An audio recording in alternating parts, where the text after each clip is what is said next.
Guys, this is a Slinger, and this is another Warframe grind video. Alright, today we're going to be talking about the Hespar.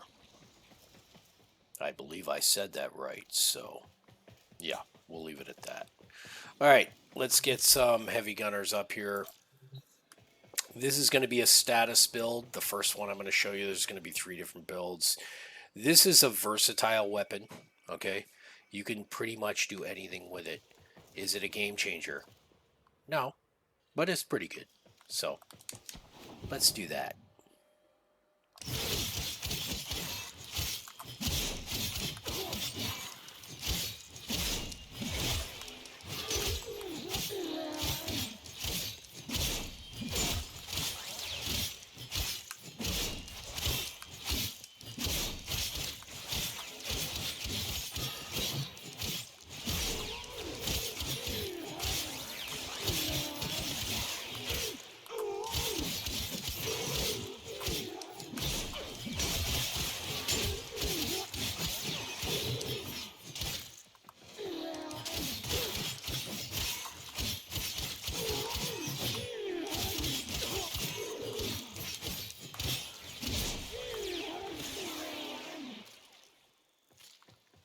Die.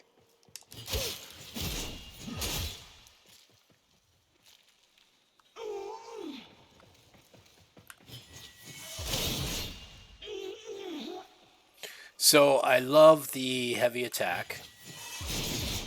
I think it's a little bit slow because this first part isn't really doing any damage, just the second part.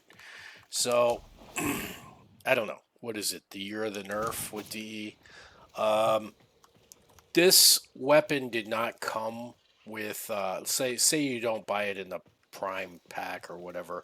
It doesn't come with a stance mod. So I'm going to show you the build first. This is the status build, I believe, first. Those were 185 gunners. Hold up one second. There we go. All right, let's check this out. All right, so yeah, this is a viral status build. Now, it does have Prime Breach on it, so none of these builds are going to be cheap or easy, because I feel like in Warframe you have to aspire to be better. So even though you don't have Prime Breach, you know you want to get it, because this weapon will be that much better with it. So this is going to be probably one of the cheaper builds out of them to get, because Prime Breach is expensive. It costs a lot of grinding to get. So Gale Force Dawn is the stance. You can get this in the new quest when you kill those things, not the angels, the other things in the Zeramon. So just so you know, it does drop in the Zeramon. Condition Overload, Prime Breach, Toxin, Carnus Mandible for your slash plus your status, melee, quickening, North Wind, Weeping Wounds. Weeping Wounds is pretty much a staple if you're going to do like a status build right now. So you've got like 86.8. You could take this Prime Breach out. You could put more speed in, or you could put more status in. Okay, there is more status, but this is what seemed to be comfortable for me for a status build. I'm not saying this is the end all be all by any stretch of the imagination, but it's a pretty decent build. So what you could do too is, say you're doing, Hurricanes or whatever, you just switch North Wind to Electric. I don't know if everybody knows how to mod that's watching my videos, or if anybody's watching my videos. But next we'll go to a crit build, and I'm going to get out of here real quick and set up some 185 heavy gunners and do this.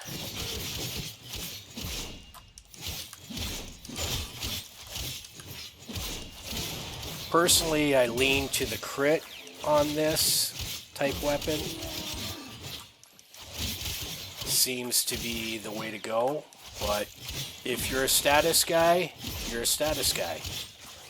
I am neither a status guy or a crit guy, but I was a crit guy first and then status guy later. So that used to cause a lot of arguments in Warframe circles. You know, what's better, status or crit? For me, it just depends on what you're doing.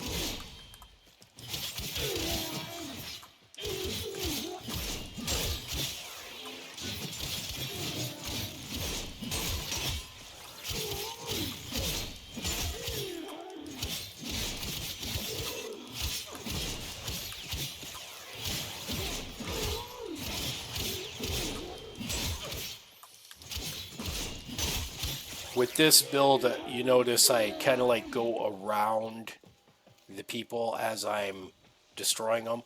One thing you got to be careful with this double scythe type action, when you're too close to people, you almost miss them when you're going through hordes. So be careful of that. You'll notice it. It's a thing you have to. It's a learning curve, is where I'd put it. So let's talk about this build. This is the crit build. Okay, you've got prime pressure point for your melee damage. You've got your gladiator vice, which gives you attack speed. I do like speed on my heavy weapons. So that's another thing too if you want to change out if you're not a speed person. For all my heavy weapons, I put speed on of some sort. Organ Shatter for more critical damage, that's a given. Gladiator Might, Sacrificial Steel, Fury for more speed, Quickening for more speed, and Blood Rush for critical chance stacks. So this is just a total crit build with speed. Okay. Let's next switch to my crit reach build. Probably everybody already knows what that's going to be. And yeah, let's do this. Let's say hi to the neighbors.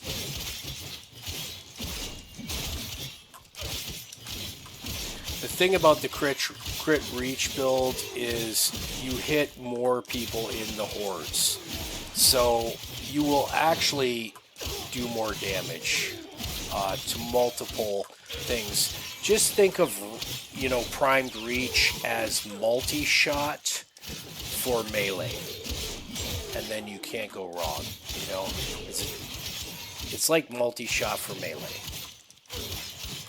And I want a quarter every time somebody else says it. How about that?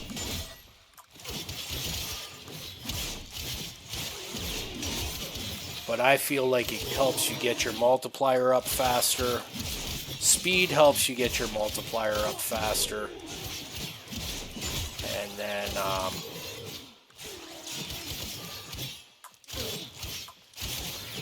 you just reach out and touch more people with prime reach. Like I said, these are not going to be cheap beginner builds because you have to aspire for greater, bigger things. And so say you cannot afford primed pressure point, okay? Then you use pressure point, but you know that you're going to aim to get prime pressure point. You know that you're going to use reach if you do not have primed reach, but you're going to aim to get primed reach. All right, so I'm explaining the build, obviously, and you can screenshot it right now and play with it. I don't think I'm the end-all be-all of builds on the internet. Nobody even watches me. But this gets you a good start.